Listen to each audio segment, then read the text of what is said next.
The Accidental President. Part 1, The Last Man Standing. Setting, a remote military outpost, northern Nigeria.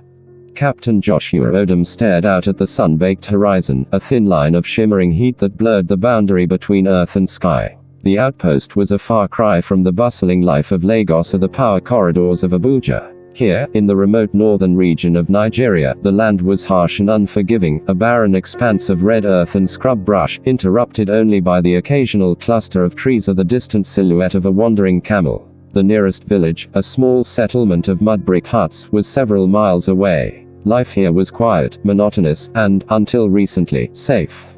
Although a secret member of the presidential cabinet, Joshua had been stationed at the outpost for just over 2 years, commanding a small detachment of soldiers tasked with maintaining peace in the region. It was a routine assignment, far from the major conflicts that plagued other parts of the country. Here, the greatest challenges were the searing heat, the unpredictable dust storms, and the occasional skirmish with bandits or smugglers. But for Joshua, it was a welcome change from the turmoil he had experienced earlier in his career as a member of the presidential cabinet. Tall and broad-shouldered, with a quiet demeanor that masked an iron resolve, Joshua was the kind of officer who inspired loyalty in his men. He was not a man of many words, but when he spoke, his voice carried the weight of authority and experience. His men respected him not just for his rank, but for his fairness, his calm in the face of danger, and his willingness to lead from the front. Yet, despite his competence, Joshua had never sought the limelight. He was a soldier, first and foremost, content to serve his country from the shadows. He had seen enough of power and ambition to know that they often led to destruction. Nigeria's turbulent history was littered with the ruins of men who had reached too far, who had sacrificed the principles on the altar of power. Joshua had no desire to join the ranks. As the evening approached, the oppressive heat began to relent, replaced by a cool breeze that swept in from the desert. Joshua sighed, rubbing the back of his neck as he turned away from the view. He was about to head inside when a voice called out to him from the entrance of the barracks. "Captain Odum, sir." Joshua looked over to see Corporal Musa, one of his younger soldiers, jogging toward him with an urgent expression on his face. Musa was a wiry young man, barely out of his teens, with a perpetual look of nervous energy. He was the kind of soldier who always seemed on the verge of some crisis, real or imagined. "What's the matter, Corporal?" Joshua asked, his tone even. "Sir, it's the radio transmission. You need to hear this. It's bad, sir." Joshua's brow furrowed. He nodded and followed Musa inside, his mind already racing through the possibilities. The outpost's communications room was a small, cramped space filled with outdated equipment, radios, monitors, and a tangle of wires. Sergeant Chidi, the unit's communications officer, was hunched over the main console, his face pale as he listened intently to the crackling transmission coming through the radio. "Sergeant, report," Joshua ordered as he entered the room. Chidi looked up, his eyes wide with a mix of fear and disbelief. "Sir, there's been an attack at the United Nations headquarters in New York." Joshua's heart skipped a beat. "An attack? What kind of attack?" "Multiple explosions, sir. They've taken out nearly every world leader who was attending the summit. The president, the vice president, most of the cabinet. They're all dead, sir." For a moment, Joshua stood frozen, the words echoing in his mind. The president dead. The entire cabinet. It was unthinkable. Nigeria, like many other countries, had sent its top officials to the summit. If what Chidi was saying was true, it meant that the entire leadership of the country had been wiped out in a single, devastating blow. "Are you sure?" Joshua asked, his voice tight. "Could there be a mistake?" Chidi shook his head. "I'm afraid not, sir. The transmission's coming from Abuja. The government is in chaos. There's more, sir. Reports are coming in from Lagos. General Kalu has launched a coup. His forces have taken control of the capital." Joshua felt the blood drain from his face. General Kalu was one of the most feared and ruthless figures in the Nigerian military, a man who had long harbored ambitions of power. If he had indeed seized control of Lagos, the situation was far worse than Joshua had imagined. "What about the military?" Joshua demanded. "Have they responded?" "Most of the top brass are either dead or missing, sir," Chidi replied. "The remaining forces are scattered, disorganized. Some units have already pledged loyalty to Kalu, others are still holding out, but it's bad, sir, really bad. Joshua's mind raced. He knew what this meant. With the government decapitated and the military in disarray, Nigeria was on the brink of total collapse. General Kalu would waste no time in consolidating his power, crushing any opposition that remained. The country could descend into a brutal dictatorship, and with the current chaos, there was little anyone could do to stop it. But as the full weight of the situation settled over him, Joshua realized that there was something more, a responsibility he had never expected, but could not ignore. "Sergeant," Joshua said, his voice steady despite the storm of emotions swirling within him, "what about the line of succession? Who's in charge now?" Chidi hesitated, glancing at Musa before responding. "Sir, that's the thing. According to the Constitution, in the event of the death or incapacitation of the President, the Vice President, and the Cabinet, the next in line is the highest-ranking surviving military officer who is part of the Cabinet members of the government." Joshua stared at him, the implication sinking in like a stone in water. "And that would be me," Joshua whispered, more to himself than anyone else. "Yes, sir," Chidi confirmed. "You are now the acting president of Nigeria." The room fell silent, the air thick with the gravity of what had just been said. Joshua felt as if the walls were closing in on him, the weight of the nation suddenly resting on his shoulders. This was not what he had signed up for, not what he had ever wanted. He was a soldier, not a politician. He knew how to lead men into battle, how to make tactical decisions in the heat of combat. But running a country, navigating the treacherous waters of politics, that was a different battlefield altogether. But as the silence stretched on, Joshua knew there was no time to dwell on his doubts. The country was in crisis, and whether he liked it or not, he was now its leader. He had to act, and quickly. "Sergeant Chidi, get me a secure line to Abuja," Joshua ordered, his voice firm. "I need to speak with what's left of the government." "Yes, sir," Chidi replied, already moving to comply. "And Corporal Musa," Joshua continued, turning to the young soldier, "prepare the men. We may need to move out at a moment's notice. And inform them of the situation. We need to be ready for anything." "Yes, sir," Musa saluted before rushing off to carry out the orders. As the men sprang into action, Joshua remained standing in the center of the room, his mind racing with 1,000 thoughts. How could this have happened? Who was behind the attack? And what was Kalu's next move? But one thought rose above all others: what would he do now? The fate of Nigeria now rested in his hands, and the decisions he made in the coming hours and days would determine whether the country survived or fell into darkness. Setting: the presidential villa, Abuja. In the heart of Abuja, the presidential villa, once a symbol of Nigeria's strength and stability, was now a fortress under siege. The news of the attack on the UN had spread like wildfire, plunging the nation into chaos. The streets outside were filled with protests, soldiers, and the constant hum of helicopters patrolling the skies. Within the villa, what remained of the government had gathered in a hastily convened emergency session. The atmosphere was tense, with ministers, advisors, and military officers huddled together, their faces etched with fear and uncertainty. At the head of the room sat the Minister of Defense, Colonel Ibrahim Hassan, who had assumed command of the government's emergency response. A veteran soldier with a stern demeanor, Hassan was one of the few officials who had not been at the UN summit, and now found himself thrust into a position of immense responsibility. "Is the line secure?" Hassan asked, turning to one of the technicians who had been frantically trying to establish communication with Captain Joshua Odum. "Yes, sir," the technician replied. "We've established a secure connection to the outpost in the north." "Good," Hassan said, his voice grim. "Put him through." The technician nodded, and a moment later, Joshua's voice crackled over the speaker. "This is Captain Joshua Odum. Who am I speaking to?" "Captain Odum, this is Colonel Ibrahim Hassan, Minister of Defense," Hassan replied. "We need to speak, and we need to do so quickly." "Colonel Hassan," Joshua acknowledged, recognizing the name. "I understand the situation is dire. What is the current status in Abuja?" "It's worse than dire, Captain," Hassan said, his voice heavy with fatigue. "The country is on the brink of collapse. General Kalu has declared himself the new leader and is moving swiftly to consolidate his power. The military is fragmented, with some units pledging loyalty to him while others are holding out, but the situation is rapidly deteriorating. We have reports of widespread unrest in Lagos and other major cities. The people are panicking, and unless we act decisively, Kalu will succeed in establishing a dictatorship that could last for years, if not decades.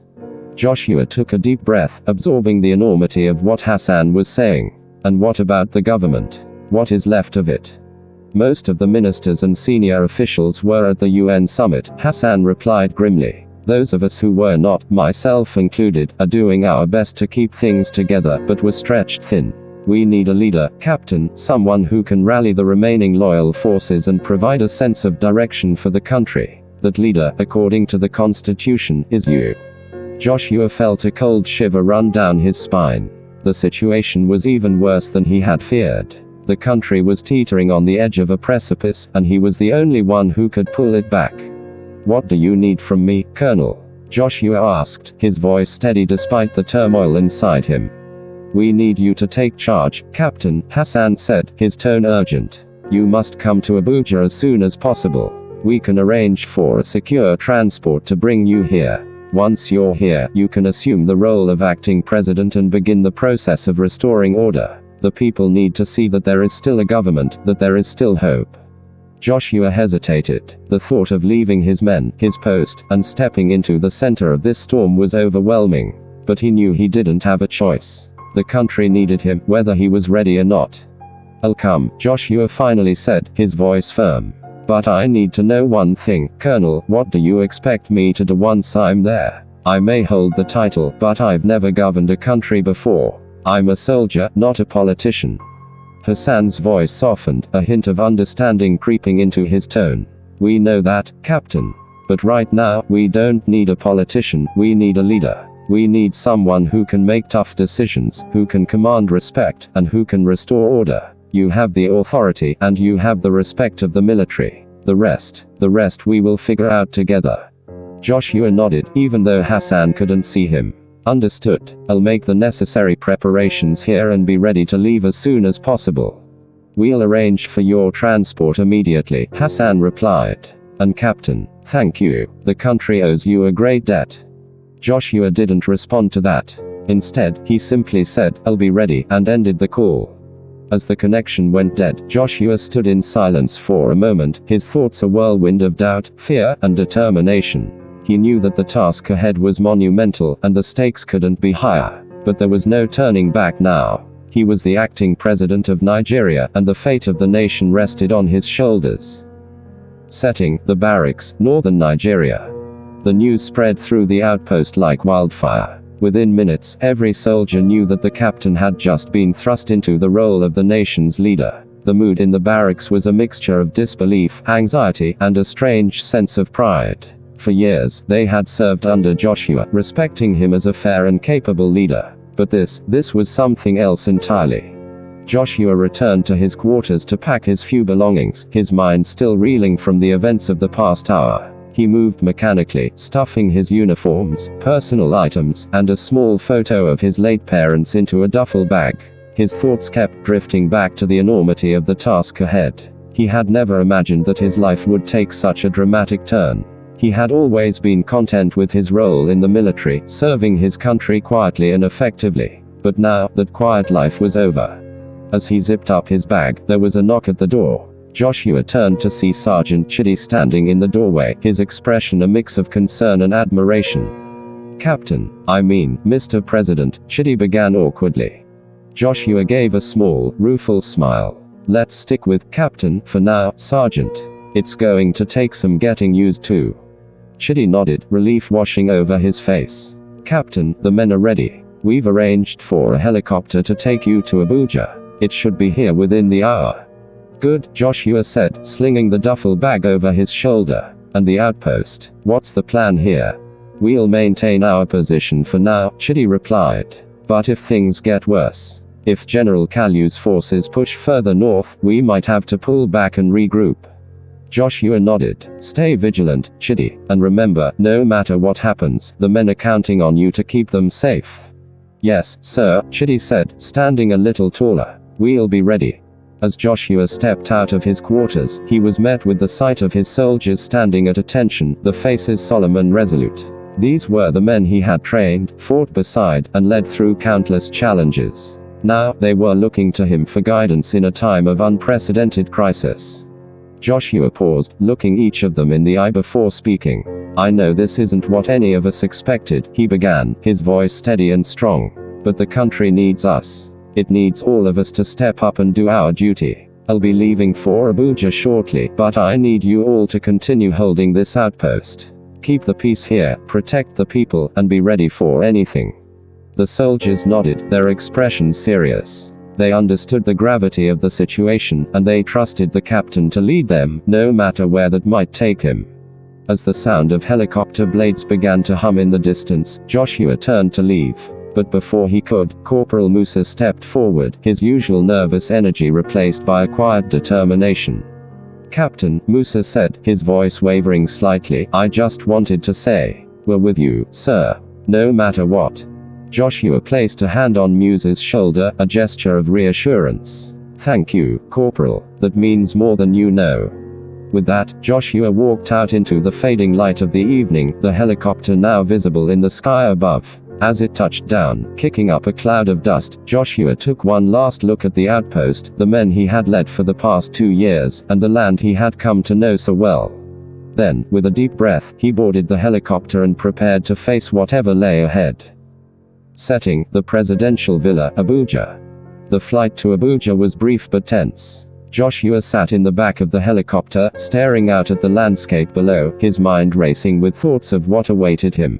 The capital city, once a symbol of stability and power, was now a battleground. The streets would be filled with soldiers, protesters, and the constant fear of Kalu's forces launching an attack. It was a city on edge, and Joshua would be stepping right into the heart of it. As the helicopter approached the presidential villa, Joshua could see the chaos below. Military vehicles patrolled the streets, checkpoints had been set up at every major intersection, and crowds of people gathered outside government buildings, their voices raised in anger and fear. The city was teetering on the brink of anarchy, and it was up to him to pull it back.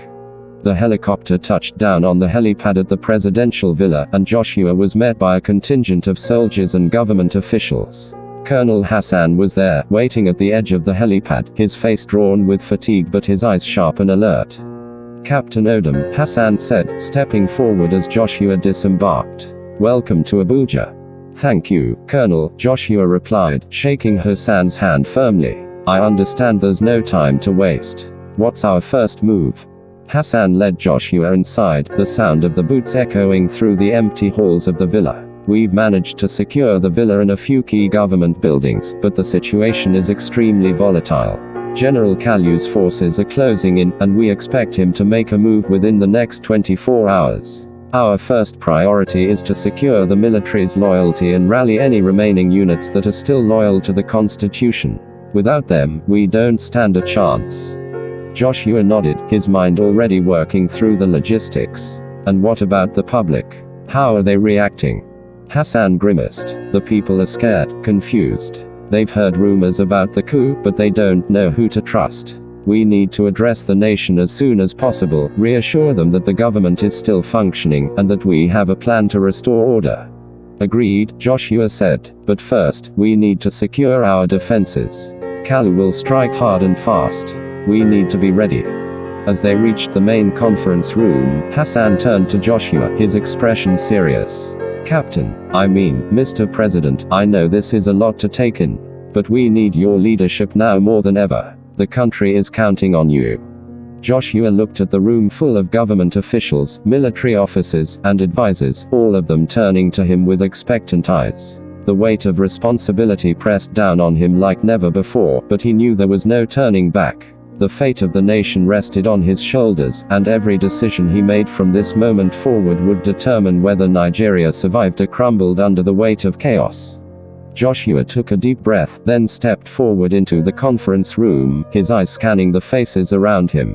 There were about 20 people present, a mix of military officers in crisp uniforms, civilian advisors, and what remained of the government ministers. The tension in the room was palpable, a mix of fear, desperation, and a faint glimmer of hope. He walked to the head of the table and took his place. The room fell silent as all eyes turned to him. Colonel Hassan stood beside him, a steady presence amidst the uncertainty. "Ladies and gentlemen," Joshua began, his voice steady and calm, "thank you for coming on such short notice. As you all know, our country is facing an unprecedented crisis. The attack on the United Nations has decimated our leadership, and General Kalu has taken advantage of this moment of weakness to launch a coup. We find ourselves on the brink of dictatorship, and it is up to us to prevent that from happening." There was a murmur of agreement from around the table, though Joshua could see the doubt in some of their eyes. He pressed on. "I won't pretend that this will be easy. We are outnumbered, our forces are scattered, and our people are terrified. But we still have one thing that Kalu doesn't have: legitimacy. The Nigerian people need to see that the government is still standing, that we have not abandoned them. If we can rally the military and win the trust of the people, we can turn the tide against Kalu." General Adebayo, a senior military officer who had served in various high-ranking positions throughout his career, spoke up.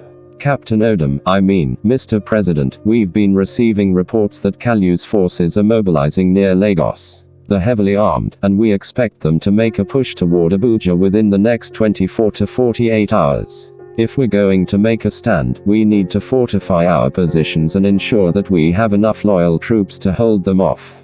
Joshua nodded. "Agreed, General. I want you to take charge of our defensive preparations. Assess our current forces, and identify any units that are still loyal to the Constitution. We'll need to secure key strategic locations in Abuja and ensure that we have the resources to hold them. We'll also need to establish a communication network to coordinate with any loyalist forces outside the city."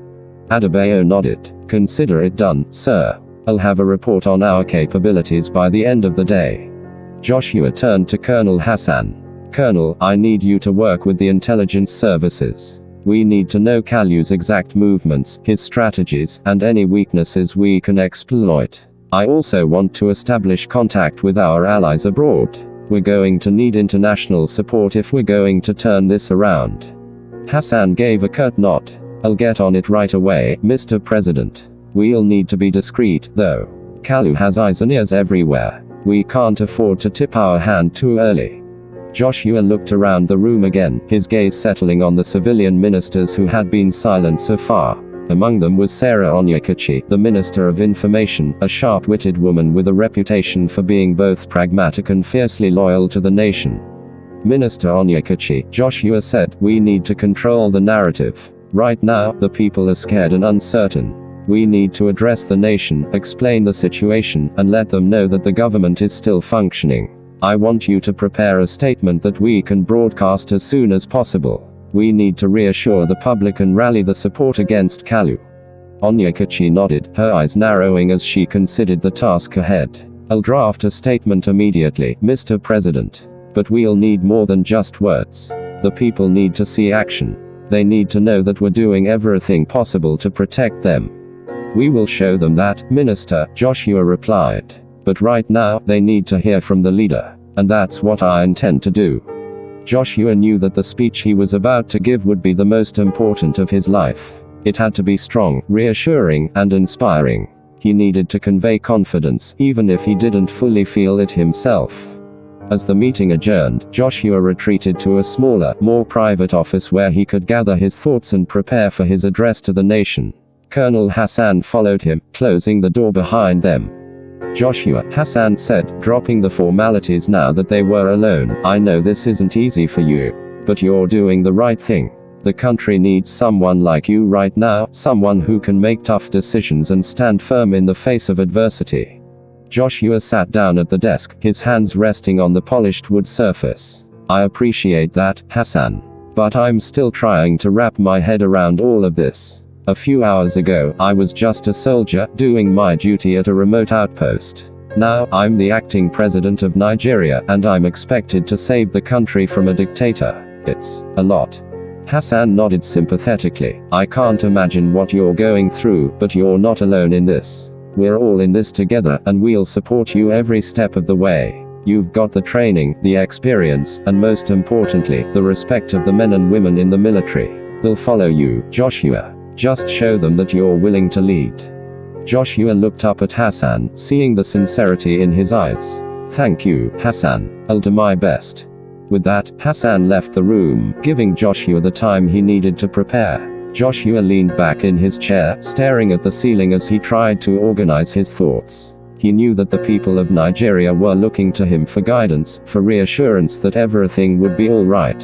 But the truth was, he wasn't sure himself. The situation was dire, and the odds were stacked against them.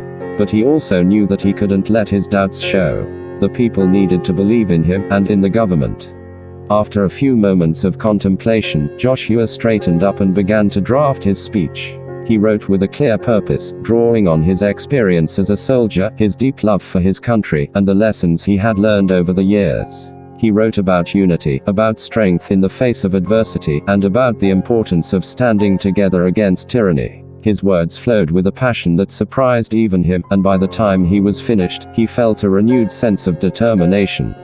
When the speech was complete, Joshua signaled to Colonel Hassan, who promptly arranged for the broadcast. The technical team worked quickly to set up the cameras and microphones, and within minutes, they were ready to go live. Joshua took his place in front of the camera, his heart pounding in his chest. He could feel the weight of the moment pressing down on him, but he forced himself to stay calm. This was his duty, and he would not falter.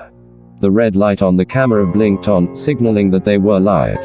Joshua looked directly into the lens, imagining the millions of Nigerians who were watching from the homes, from crowded streets, from military barracks and remote villages. They were all looking to him for leadership. "My fellow Nigerians," Joshua began, his voice steady and clear, "today, our nation faces one of the greatest challenges in its history. We have suffered a terrible loss, as many of our leaders were taken from us in the attack on the United Nations. Our hearts are heavy with grief, and our thoughts are with the families and loved ones of those we have lost." He paused, letting his words sink in before continuing. "But we cannot allow this tragedy to break us. We cannot allow fear and chaos to consume us. Nigeria is a nation built on resilience, on the strength of its people, and on the principles of democracy and freedom. We have faced challenges before, and we have overcome them. We will overcome this as well." Joshua leaned forward slightly, his expression intense and resolute. "General Kalu has taken advantage of this moment of vulnerability to launch a coup and seize power. He seeks to impose a dictatorship on our country, to strip us of our rights and our freedoms. But we will not allow that to happen. We will stand together, united in our determination to defend our democracy, to protect our people, and to restore order." He could feel the passion rising in his voice as he spoke. "I want to assure you that the government is still functioning. We are working tirelessly to stabilize the situation, to secure our cities, and to protect our citizens. The military is mobilizing, and we are rallying all loyal forces to defend our nation against this threat. But we need your support. We need the support of every Nigerian who believes in the values of democracy, freedom, and justice." Joshua's gaze hardened, his voice taking on a steely edge. "To General Kalu and those who support his coup, I say this: you will not succeed. Nigeria is stronger than you think, and we will not be cowed by violence or intimidation. Your attempts to impose a dictatorship on this nation will be met with resistance at every turn. We will fight for our country, for our people, and for our future." He allowed a moment of silence, then softened his tone. "To the people of Nigeria, I ask for your patience, your courage, and your resolve. This will not be an easy fight, but it is a fight we must undertake together. There will be difficult days ahead, but remember this: Nigeria has always emerged stronger from its trials. Our strength lies in our unity, in our shared commitment to the values that define us as a nation. Together, we will restore peace, order, and democracy to our land." Joshua took a deep breath, feeling the weight of his words. "I am honored to serve as your acting president in this challenging time, and I vow to do everything in my power to protect our country and our people. But I cannot do it alone. I need each and every one of you to stand with me, to support your neighbors, and to keep faith in our nation. Together, we will overcome this crisis and emerge stronger on the other side." He looked into the camera, his expression resolute. "May God bless Nigeria, and may God bless us all." The red light on the camera blinked off, signaling the end of the broadcast. For a moment, the room was silent, the tension hanging thick in the air. Then, slowly, the people around him began to clap, hesitantly at first, then with growing enthusiasm. Joshua could see the respect in their eyes, the renewed hope that his words had sparked. It wasn't just a speech, it was a rallying cry, a declaration that they would not be defeated. Colonel Hassan stepped forward, a rare smile on his face. "Well done, Mr. President. That's exactly what the country needed to hear." Joshua nodded, feeling the adrenaline still coursing through his veins. "Thank you, Colonel, but now comes the hard part." "Yes," Hassan agreed, his expression turning serious again. "We need to prepare for Kalu's response. He won't take this lying down." Joshua straightened, his mind already shifting to the next task. "Let's review our defenses. I want to know exactly what we're up against and how we can hold our ground. If Kalu is planning to strike, we need to be ready." Hassan nodded, and they moved quickly to the war room, where maps of Abuja and the surrounding areas were spread out on a large table. General Adebayo was already there, studying the positions of the forces and potential weak points in the city's defenses. "General, what's the situation?" Joshua asked, joining him at the table. Adebayo looked up, his face grim. "It's not good, sir. Kalu's forces are heavily concentrated around Lagos, but we've received intelligence that they're preparing to move north. They've got armored units, artillery, and plenty of infantry. If they push through, they could reach Abuja within a day or two." Joshua frowned, studying the map.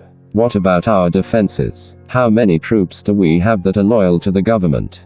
"We've managed to rally about 4,000 troops in and around Abuja," Adebayo replied.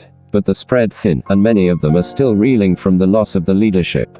We're fortifying key positions, government buildings, military installations, and vital infrastructure, but it's going to be a tough fight. We're outnumbered and outgunned." Joshua nodded, his mind racing.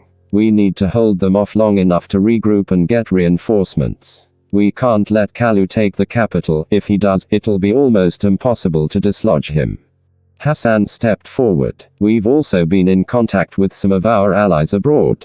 They're watching the situation closely, and there's a possibility they might provide support. But we can't rely on that alone.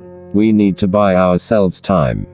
Joshua's gaze swept over the map, taking in the strategic locations and potential choke points. "We'll have to be smart about this. Set up defensive perimeters at the most vulnerable points. Use the terrain to our advantage. If we can funnel Kalu's forces into narrower areas, we can neutralize some of the numerical advantage. And I want our troops to be prepared for urban combat. If Kalu's men get into the city, we'll need to fight them street by street if necessary." Adebayo nodded. "We'll set up ambushes and fortify key positions. It won't be easy, but we'll give them a fight they won't forget." Joshua's eyes narrowed in determination.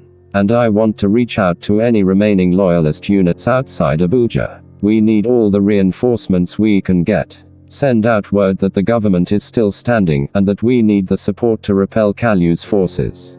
"Yes, sir," Hassan said, already making notes. "I'll handle the communications. We'll also need to keep a close watch on Kalu's movements, any sign of an advance, and we need to be ready to counter it." Joshua felt a surge of resolve. Despite the overwhelming odds, he knew they couldn't afford to fail. The future of Nigeria was at stake, and they were all that stood between the country and the tyranny that Kalu represented. "We'll make our stand here," Joshua said firmly, his voice carrying the weight of his determination. "This is our country, and we won't let Kalu take it from us. Prepare the troops, fortify our positions, and let's get ready to fight." A sense of purpose filled the room as the officers and advisors began to move, each one taking on their assigned tasks. The atmosphere was still tense, but now there was a focus, a determination that had been missing before. Joshua's leadership was already beginning to have an effect, and it was clear that the people around him were ready to follow his lead. As the preparations continued, Joshua took a moment to step out onto one of the villa's balconies. From this vantage point, he could see the sprawling city of Abuja, the seat of Nigeria's government, now teetering on the edge of chaos. Smoke rose from a few distant points in the city, evidence of the unrest and violence that had already begun to take hold. The sounds of sirens and distant gunfire drifted up to him, a stark reminder of the reality they were facing. Joshua clenched his fists, his thoughts a mix of anger, determination, and a deep, abiding sense of responsibility. This was not the life he had chosen, but it was the life that had been thrust upon him. He thought of the soldiers he had left behind at the outpost, of the people he had sworn to protect, and of the future of his country. He knew that the coming days would test him in ways he had never imagined, but he was resolved to see it through. As he stood there, staring out at the city, a quiet voice broke through his thoughts. "Mr. President." Joshua turned to see Amina Bello, the fearless journalist who had been one of the first to expose Kalu's atrocities. She had a reputation for being relentless in her pursuit of the truth, and she had risked her life to report from some of the most dangerous parts of the country. Now, she stood before him, her expression serious but respectful. "Amina," Joshua acknowledged her with a nod. "What can I do for you?" "I wanted to speak with you before you go into battle," Amina said, her voice steady. "I've been covering this conflict for a long time, and I've seen what Kalu is capable of. I know you're preparing for the worst, but there's something you should know." Joshua raised an eyebrow, intrigued. "Go on." Amina stepped closer, her voice lowering slightly. "Kalu is more than just a military dictator. He's got connections, powerful ones. There are rumors that he's been receiving support from certain foreign entities who want to see Nigeria destabilized. If those rumors are true, you're not just fighting Kalu. You're fighting a much larger, more insidious force." Joshua frowned, considering her words. "Do you have any proof of these connections?" "Not concrete proof," Amina admitted. "But I've been digging, and I've found enough to suggest that there's more to this than meets the eye. Kalu's rise to power has been too calculated, too well funded. Someone, or some group, is backing him. I'm still working to uncover the full extent of it, but I thought you should be aware." Joshua felt a chill run down his spine. The idea that Kalu might have foreign backers added a new layer of complexity to an already dire situation. It meant that the stakes were even higher, and the fight even more difficult. "Thank you, Amina," Joshua said, his voice grave. "I'll take that into consideration. And if you find any more information, bring it to me immediately." Amina nodded, her expression resolute. "I will. And Mr. President, if there's anything I can do to help, don't hesitate to ask. This is my country too, and I'll do whatever it takes to protect it." Joshua gave her a small, appreciative smile. "Thank you, Amina. We're all in this together." As she left, Joshua turned back to the city, his mind now racing with new concerns. The possibility of foreign interference made the situation even more precarious, and it meant that they would have to be even more vigilant in their efforts to defend the country. But despite the challenges ahead, Joshua felt a renewed sense of purpose. He wasn't just fighting for himself, or even for the soldiers under his command. He was fighting for the future of Nigeria, for the millions of people who were counting on him to protect the freedoms and the way of life. And no matter what, he would not let them down. With that resolve in mind, Joshua turned and re-entered the villa, ready to face whatever challenges lay ahead. The night was growing darker, and the weight of what was to come loomed over him like a heavy cloud, but Joshua knew that there was no time to dwell on fear or uncertainty. He had a country to save, and every moment counted.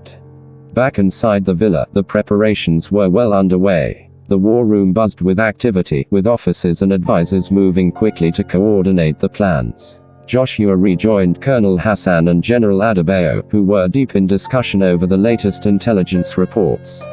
"Mr. President," Hassan greeted him as he approached, "we've just received word from our scouts near Lagos. Kalu's forces are on the move. They're advancing north, as expected, but it looks like they're taking a more aggressive route than we anticipated." Joshua leaned over the map, his eyes tracing the path of Kalu's forces. "How long do we have?" "At the current pace, they could reach Abuja within 36 hours, Adebayo replied. "They're moving fast and they're well armed. We're estimating that they have at least 5,000 troops, along with armored vehicles and artillery. It's a full-scale assault." Joshua absorbed this information, his mind working rapidly to assess their options. "And our defenses?" "We've fortified key positions around the city," Hassan reported. "We've got troops stationed at all major entry points, as well as at strategic locations within the city. We're focusing on areas where we can control the terrain, narrow streets, elevated positions, and so on. But with our current numbers, it's going to be a tough fight." Joshua nodded. "Then we'll need to make every move count. We can't afford to let them overwhelm us. I want all available forces on high alert. We'll need to set up patrols and checkpoints around the clock. And make sure that our supply lines are secure. We can't afford to run out of ammunition or food during the siege. Understood, Adebayo said. I'll see to it personally. Joshua then turned to Hassan. Colonel, what's the status of our communication with other loyalist forces? Have we been able to reach any units outside Abuja? We've made contact with a few, Hassan replied. There's a battalion in Kaduna that's still loyal to the government, and they're willing to send reinforcements, but it'll take time for them to get here. We're also in touch with some smaller units scattered across the country, but they're facing their own challenges. Many of them are under attack from Kalu's supporters. Joshua's expression tightened. We need those reinforcements as soon as possible. And we need to keep morale high. Make sure our troops know that help is on the way, even if it takes time. I'll make sure the message gets out, Hassan assured him. Joshua took a deep breath, his mind still racing. The situation was dire, and the odds were against them, but he knew that they couldn't afford to lose hope. They had to hold the line, no matter what. As the night wore on, Joshua moved from one meeting to the next, coordinating strategies, reviewing intelligence, and rallying his advisors. Despite the exhaustion that was beginning to set in, he forced himself to stay focused. He couldn't afford to show any sign of weakness, not now, when so much was at stake. At one point, Sarah Onyekachi, the Minister of Information, approached him with a draft of the statement she had prepared for the media. Mr. President, I've finalized the speech you requested. It's ready to be broadcast at your command. Joshua took the document from her, scanning the contents quickly. Onyekachi had crafted a powerful message, one that emphasized the government's resolve to stand against Kalu's coup and the importance of unity in the face of adversity. It was exactly what the people needed to hear. This is excellent, Minister, Joshua said, handing the document back to her. Make sure it goes out on all channels, radio, television, social media. We need to reach as many people as possible. Yes, sir, Onyekachi replied, her expression determined. The people need to know that we're still fighting. They need to know that there's hope. Joshua nodded. And make sure to monitor the public's response. We need to gauge the mood of the nation and adjust our strategy accordingly. I'll keep you informed, Onyekachi promised before hurrying off to oversee the broadcast. As Joshua watched her go, he couldn't help but feel a deep sense of gratitude for the people around him. Despite the chaos and uncertainty, they were all doing their part to keep the country together. It gave him the strength to keep pushing forward, even when the odds seemed insurmountable. Setting, the streets of Abuja. By the early hours of the morning, the city of Abuja was a fortress. Soldiers patrolled the streets, their eyes scanning the shadows for any sign of Kalu's forces. Barricades had been erected at key intersections, and sandbags were piled high around government buildings. The tension in the air was palpable, acquired before the storm. Joshua took a moment to step outside the villa and walk through the streets, accompanied by a small contingent of guards. He wanted to see the preparations for himself, to get a sense of the mood among the troops. As he moved through the city, he saw soldiers checking the weapons, setting up defensive positions, and exchanging quiet words of encouragement. The sight of the determination filled Joshua with a renewed sense of purpose. These men and women were ready to fight, ready to defend the country with everything they had. It was a reminder that, no matter how dire the situation seemed, they were not alone in this fight. As he continued walking, Joshua came across a group of civilians huddled near a makeshift barricade. They were mostly women and children, their faces etched with fear. One of the women stepped forward as Joshua approached, her eyes wide with desperation. Mr. President, she said, her voice trembling, what's going to happen to us? Are we safe? Joshua stopped, looking into her eyes. He could see the fear in her gaze, the uncertainty that gripped her. He knew that she represented the feelings of countless others across the city and the country. You are safe, Joshua said, his voice calm and reassuring. We're doing everything we can to protect you and your families. We're prepared, and we're ready to defend this city. But I need you to stay strong. We'll get through this, together. The woman nodded, though the fear in her eyes didn't entirely fade. Thank you, Mr. President. We're praying for you. Joshua gave her a small smile. Keep praying, and keep faith. We'll need it in the days ahead. He left the group and continued his walk, the woman's words echoing in his mind. The prayers of the people. He would need every bit of strength, both physical and spiritual, to face what was coming. But it wasn't just the soldiers and the government that would carry Nigeria through this crisis. It was the people, the resilience, the hope, the belief in a better future. Setting: the presidential villa, Abuja. As dawn approached, Joshua returned to the villa, his mind clear and focused. He knew that Kalu's forces would soon be upon them, and the time for preparation was nearly over. Now, it was time to face the storm. In the war room, Hassan and Adebayo were waiting for him, their expressions grim. The latest intelligence reports were spread out on the table, showing the advance of Kalu's forces. "They'll be here soon," Hassan said, looking up as Joshua entered. "Our scouts estimate that they'll reach the outskirts of the city within a few hours." Joshua nodded, his expression unreadable. "Then we'll be ready. We've done everything we can to prepare. Now, we hold the line." Adebayo spoke up. "Our troops are in position, Mr. President. They're ready to defend the city to the last man. But we're still outnumbered. It's going to be a tough fight." "It always was," Joshua replied, his voice calm. "But we have something they don't, right on our side. Kalu may have the numbers, but we have the will. And that will make all the difference." As the final preparations were made, Joshua took a moment to address the troops one last time. The soldiers were gathered in the main courtyard of the villa, their expressions serious and determined. Joshua stood before them, his posture straight and his voice steady. "Soldiers of Nigeria," he began, "today, we stand at a crossroads in our nation's history. We face an enemy who seeks to tear our country apart, to impose tyranny where there was once freedom. But we will not let that happen. We will stand and fight for our country, for our people, and for the future of Nigeria." He paused, letting his words sink in. "This will not be an easy battle. We are outnumbered, and the odds are against us. But we have something that Kalu's forces do not. We have the courage to stand up for what is right. We have the determination to protect our land, our families, and our way of life. We fight not just for ourselves, but for every Nigerian who believes in the values of freedom, democracy, and justice." Joshua's voice grew stronger, filled with conviction. "I know that each of you is ready to give your all in this fight. And I stand with you, as your leader and as your fellow soldier. Together, we will show Kalu and his forces that Nigeria will not be conquered. We will fight, and we will prevail." Joshua's words hung in the air, the gravity of the moment settling over the gathered soldiers. They stood at attention, the faces a mixture of steely resolve and quiet determination. For a brief moment, the chaos and uncertainty of the world outside seemed to fade, replaced by a powerful sense of unity. They were all in this together, and they would fight together. As Joshua concluded his speech, he scanned the crowd, meeting the eyes of as many soldiers as he could. He wanted them to see that he was with them, that he was committed to this fight just as much as they were.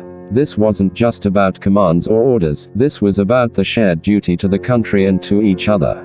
"Stay strong, stay vigilant," Joshua said in closing. "We've prepared for this moment, and now it's time to face it. Remember, you are not just fighting for yourselves, you are fighting for every citizen of Nigeria. And we will win this fight, not because we are the most powerful, but because we are fighting for something greater than ourselves."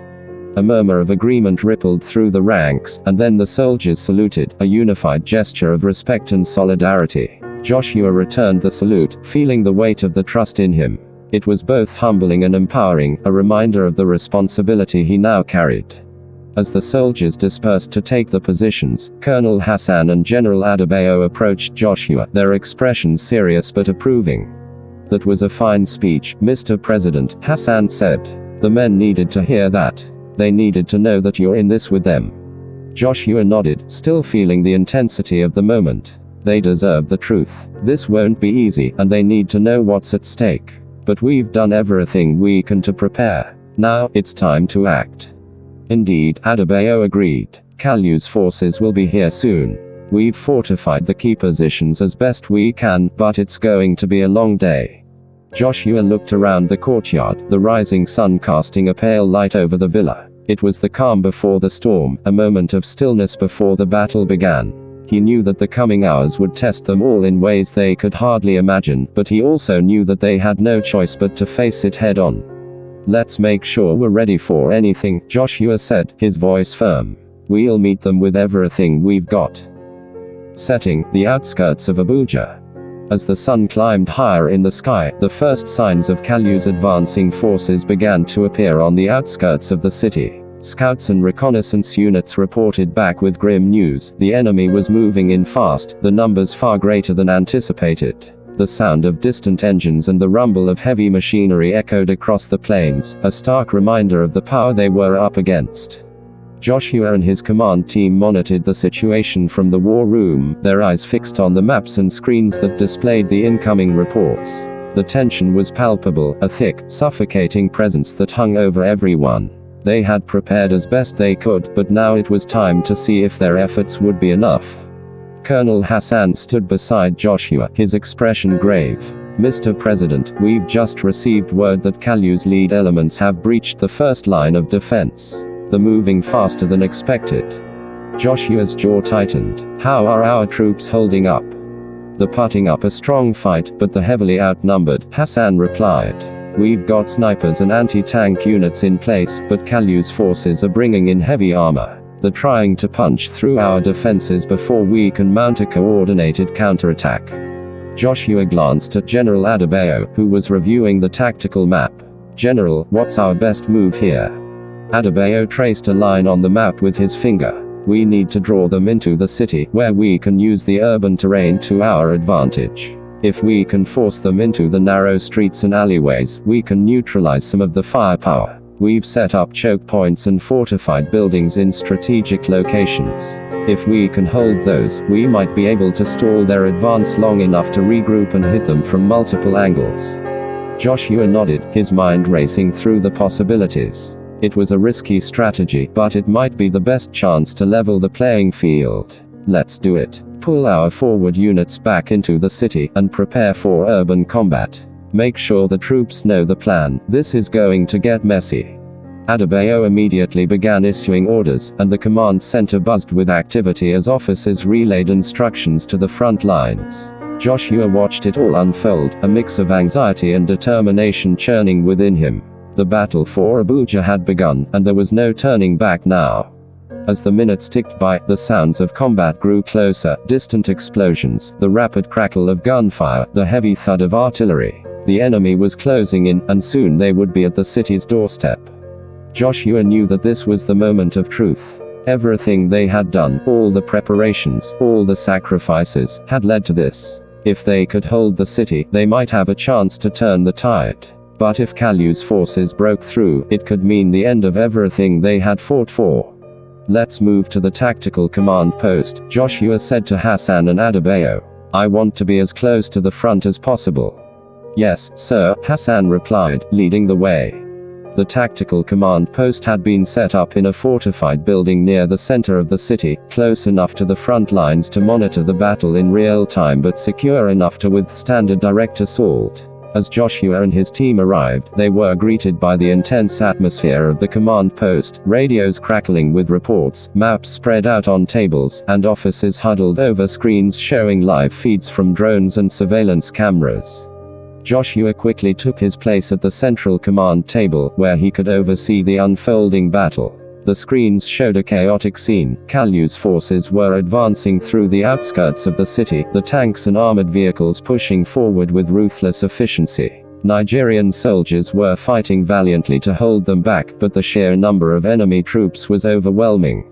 "Hold the line," Joshua ordered, his voice steady but firm. "Don't let them break through to the city center. Use the choke points to your advantage, and keep them pinned down." As the battle raged on, Joshua could see the toll it was taking on his troops. They were outnumbered, outgunned, and fighting in close quarters where every street and building became a battleground. Casualty reports began to filter in, a grim reminder of the cost of this fight. But despite the odds, Joshua could also see the resilience of his soldiers. They were fighting with everything they had, using the urban terrain to their advantage, setting ambushes, and launching counterattacks whenever they could. It was a brutal, grinding battle, but they were holding the ground. "Mr. President," Hassan said, stepping up beside him, "we've just received word that Kalu's forces are trying to flank us from the east. They're attempting to bypass our main defenses and reach the city center from another direction." Joshua frowned, his mind racing. "Can we reinforce that flank?" We're moving troops there now, Adebayo replied, but we don't have many reserves left. We're stretched thin, and if we pull too many forces from the main line, we risk losing it entirely. Joshua felt the weight of the decision pressing down on him. It was a classic dilemma: reinforce the flank and risk weakening the main line, or hold the line and hope that the flank could hold on its own. Either way, it was a gamble. Send what reinforcements you can to the east, Joshua said after a moment of thought. But keep the main line strong. We can't afford to let them break through. And get me a direct line to the Eastern Command. I want to speak with the officers on the ground. As the orders were relayed, Joshua took a deep breath, steadying himself. This was the reality of command, making decisions that would determine the fate of countless lives, knowing that every choice carried risks. A moment later, the radio crackled to life, and the voice of Major Ibrahim, the officer commanding the eastern flank, came through. Mr. President, this is Major Ibrahim. We're holding the line, but it's tough. Kalu's forces are hitting us hard, and we're taking heavy fire. We could use some reinforcements.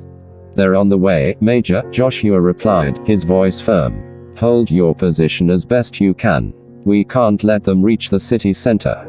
We'll do our best, sir, Ibrahim replied, the strain evident in his voice. But we're running low on ammo, and we've got wounded who need evacuation. Understood, Joshua said, his mind racing. We'll get you the supplies you need. Hang in there, Major. You're doing a great job. As the radio connection ended, Joshua turned to Hassan. We need to get those supplies to the eastern flank immediately. Ammo, medical supplies, everything they need. And see if we can pull any reserves from the rear to reinforce them. Hassan nodded, already moving to relay the orders. Yes, sir, I'll make it happen.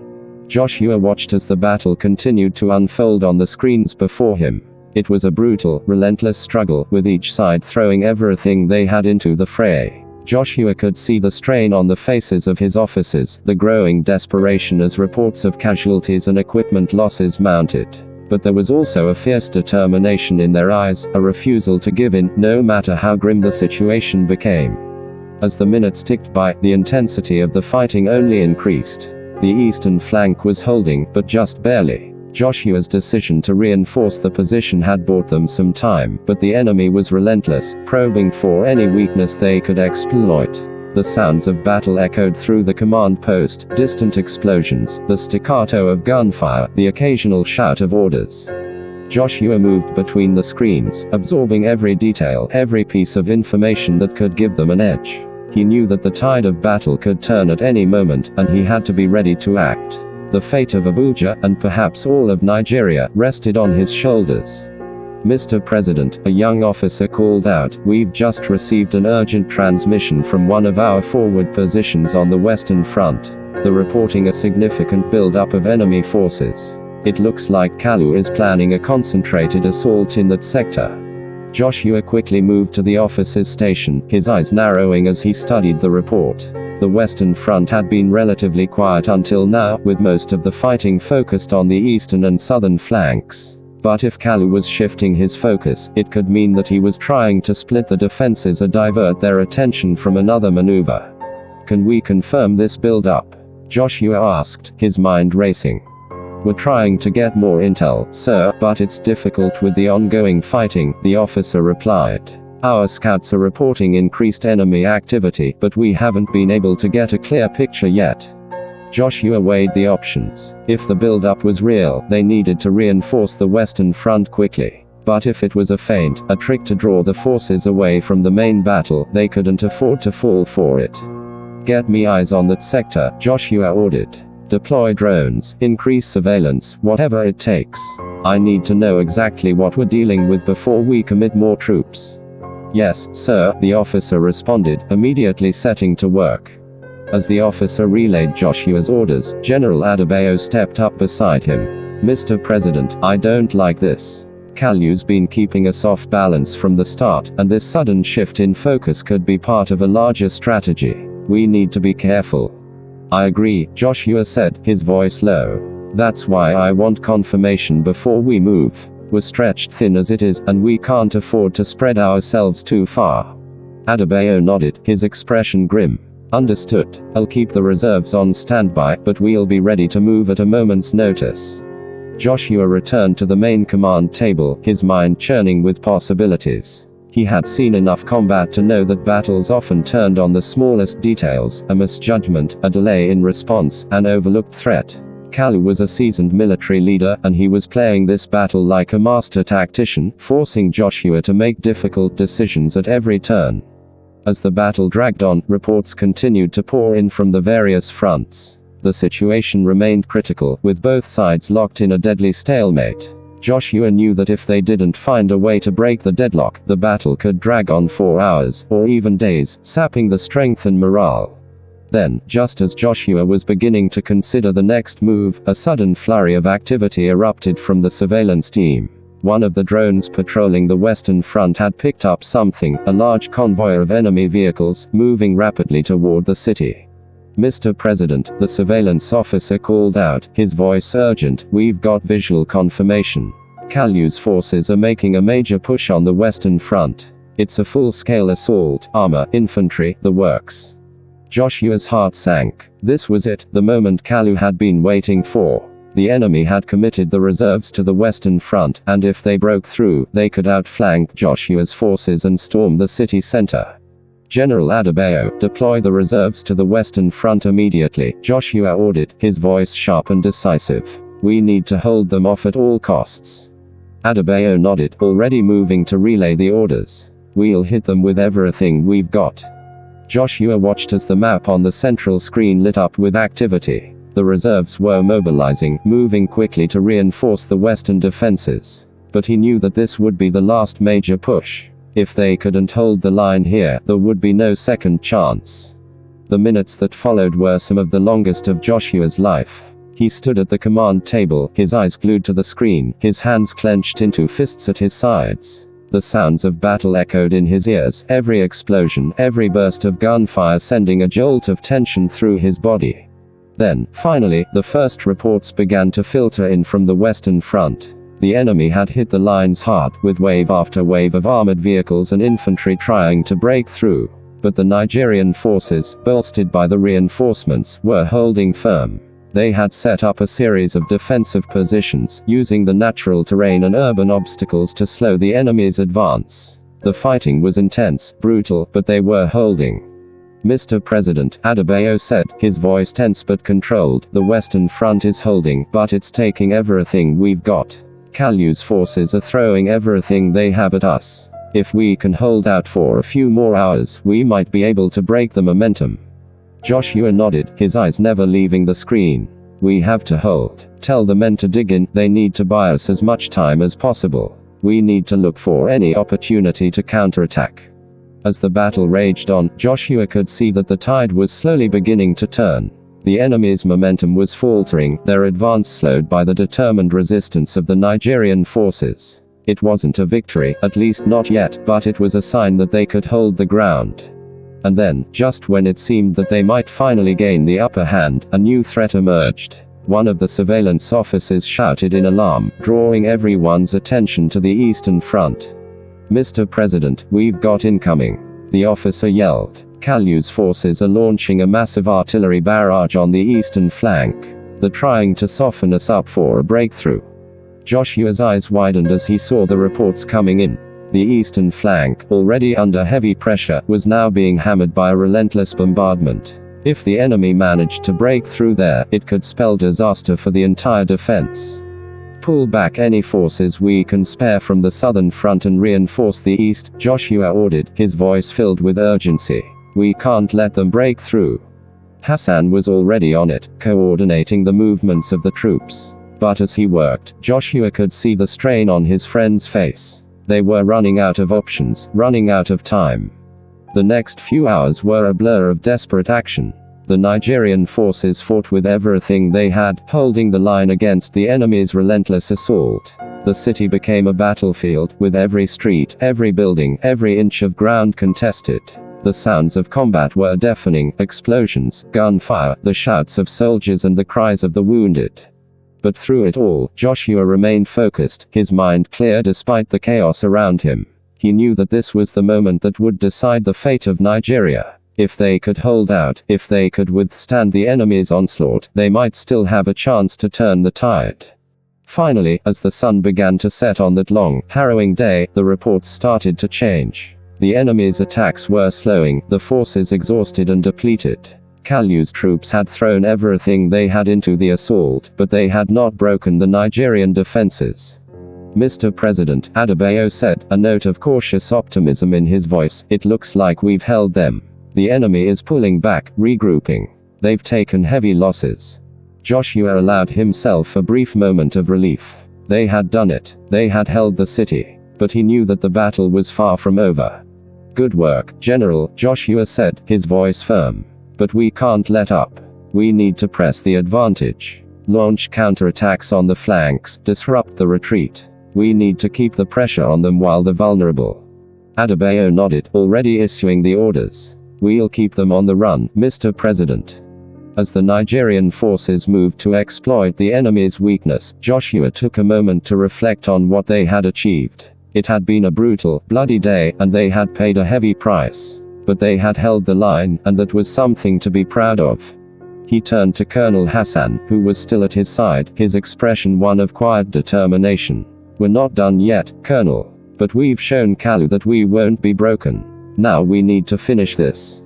Hassan nodded, a flicker of a smile crossing his face. Yes, sir, we'll finish it. Joshua looked out at the darkening sky, the smoke and dust from the battle still lingering in the air. He knew that while they had won a crucial battle, the war was far from over. Kalu was still out there, regrouping, planning his next move. The fight for Nigeria's future was only just beginning.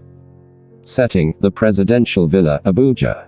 As the night settled over Abuja, the city was eerily quiet. The relentless noise of battle had finally subsided, replaced by the unsettling stillness that often follows intense conflict. The streets, once teeming with soldiers and the sounds of war, were now littered with debris and the scars of a fierce defense. The soldiers who had fought so valiantly were now exhausted, the nerves frayed from hours of relentless combat.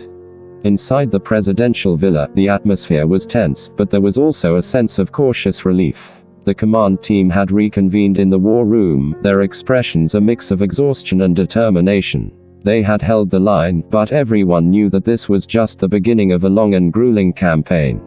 Joshua stood at the head of the table, his gaze fixed on the maps and reports in front of him.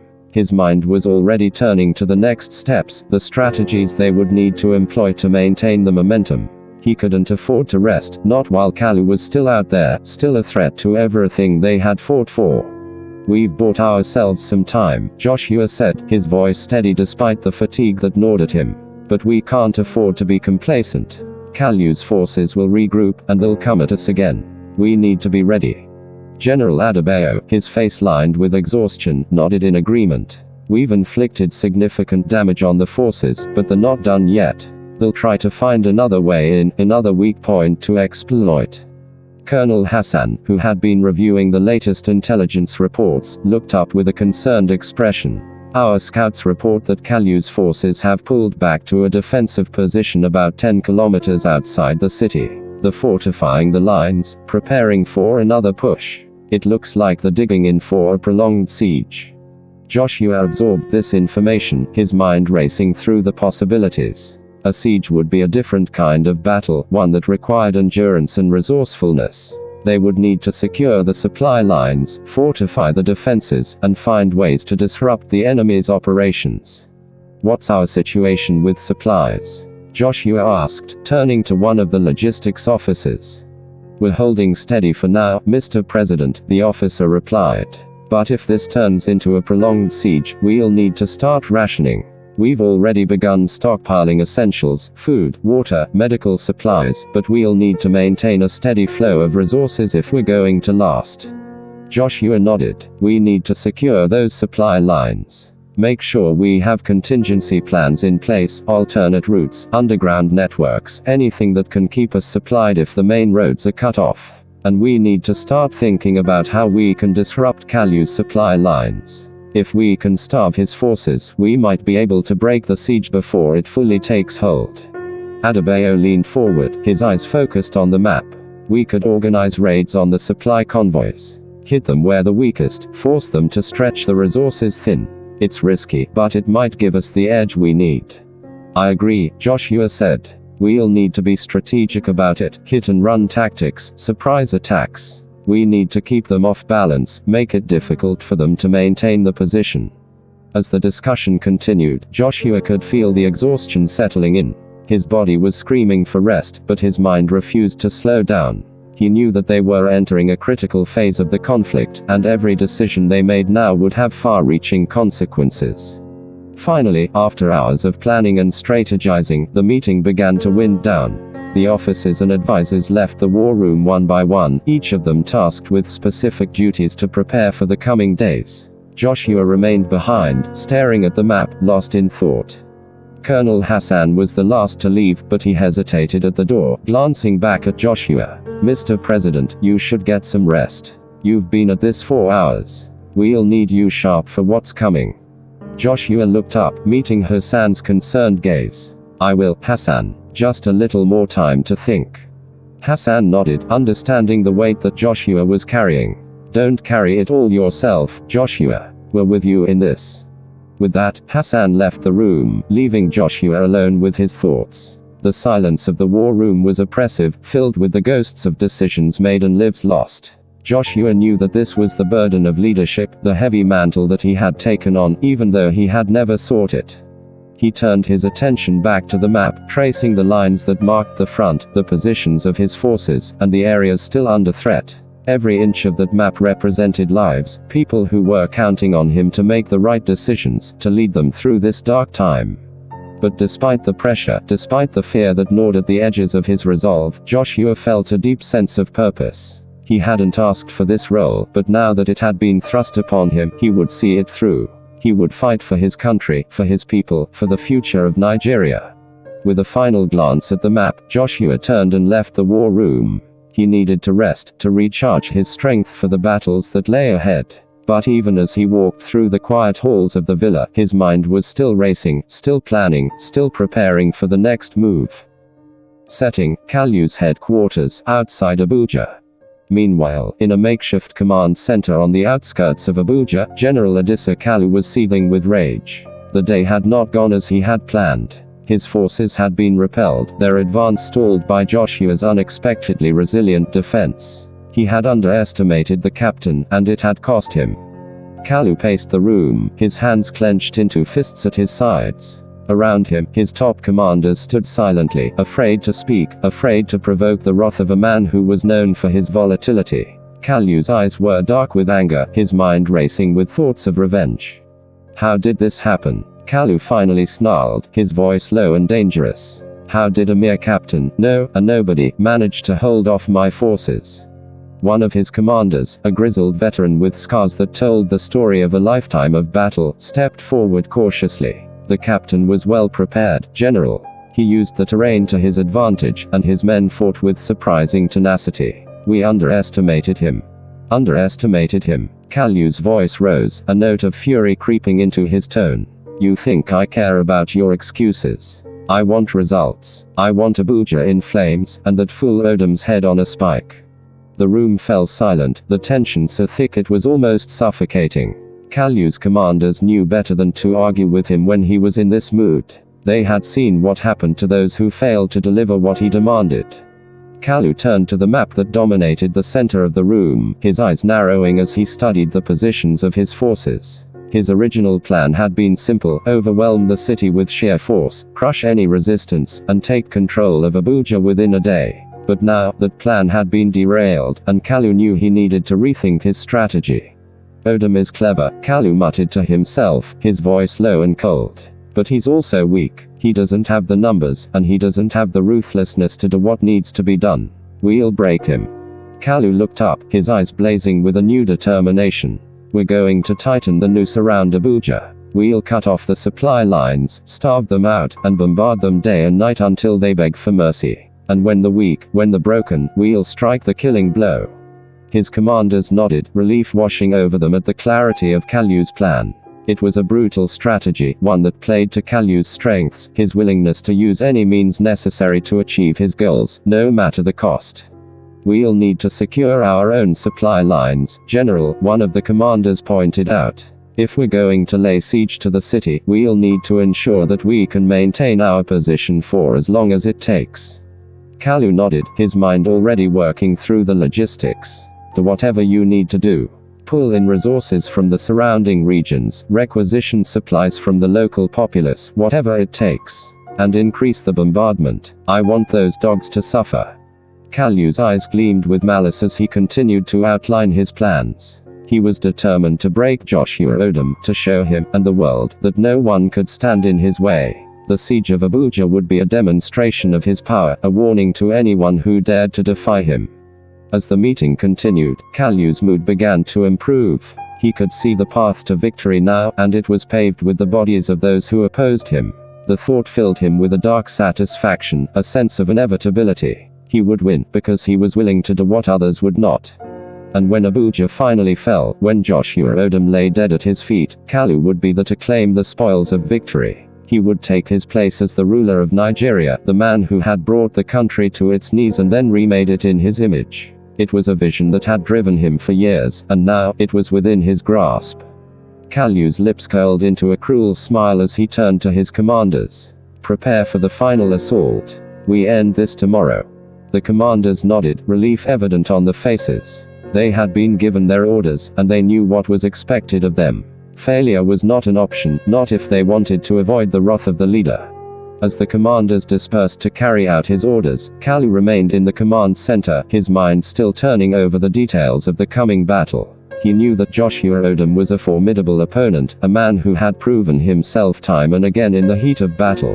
But Kalu also knew that he had the advantage. He had the numbers, the firepower, and the ruthlessness to do whatever it took to win. And that was what would make the difference in the end. The night passed slowly for both sides. In Abuja, Joshua and his commanders continued to fortify the positions, preparing for the inevitable onslaught.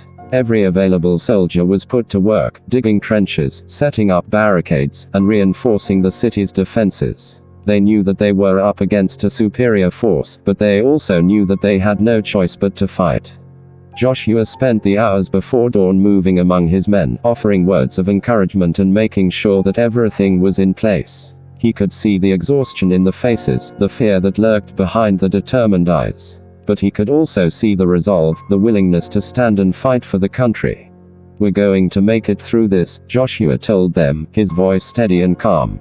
We've trained for this, we've prepared for this, and now it's time to show Kalu what we're made of. Remember, we're fighting for more than just ourselves, we're fighting for Nigeria, for our families, for our future. And no matter what happens, we will not give up. His words were met with nods and murmurs of agreement. The soldiers respected Joshua, not just because he was the leader, but because he was one of them. He was a man who led from the front, who didn't ask anything of his men that he wouldn't do himself. And in this moment, that made all the difference. As the first light of dawn began to creep over the horizon, the final battle for Abuja began. The initial attack came from the west, just as Kalu had planned. His forces hit the city's defenses hard, using their artillery to pound the Nigerian positions before sending in waves of infantry and armored vehicles. The sound of explosions and gunfire filled the air as the two sides clashed, the battle quickly descending into chaos. Joshua was at the front, directing his troops and coordinating the defense. He moved from position to position, rallying his men and making quick decisions as the situation evolved. It was a brutal, desperate fight, but Joshua refused to give ground. He knew that if they could hold the line here, they might be able to break Kalu's momentum. But Kalu was relentless. As the day wore on, his forces continued to press the attack, probing for weaknesses in the Nigerian defenses. The fighting was intense, with both sides taking heavy casualties. The streets of Abuja became a battlefield, with every block, every building, every alley contested. Despite the ferocity of the assault, Joshua and his men managed to hold the ground. They used the terrain to their advantage, setting up ambushes and using the city's narrow streets to neutralize Kalu's superior firepower. It was a grueling, exhausting battle, but they were holding. By the time night fell, the fighting had reached a stalemate. Both sides were bloodied and battered, but neither had been able to gain the upper hand. The city was in ruins, its streets littered with the debris of war, but it still stood. And as long as it stood, so did Joshua's hopes of victory. In the command center, Joshua gathered his commanders to assess the situation. They were all exhausted, the faces drawn with fatigue, but there was a sense of determination in the room. "We've held them off for now," Joshua said, his voice hoarse from shouting orders throughout the day. "But Kalu won't stop. He'll come at us again, and we need to be ready." Colonel Hassan nodded, his expression grim. "Our men are holding up, but we're running low on supplies, ammo, food, medical supplies. If this siege drags on, we're going to be in trouble." General Adebayo, who had been coordinating the defense, spoke up. "We need to break the siege. If we can launch a counterattack and push them back, we might be able to buy ourselves some time. But it won't be easy, they're dug in, and they'll be expecting us to try something." Joshua leaned over the map that was spread out on the table, his mind racing as he considered their options. They were running out of time, running out of resources. If they didn't do something soon, Kalu would wear them down, and the city would fall. "We'll have to take the risk," Joshua said finally. "We'll launch a counterattack at dawn. We'll hit them where the weakest, disrupt the lines, and try to force them to pull back. It won't be easy, but it's our best shot."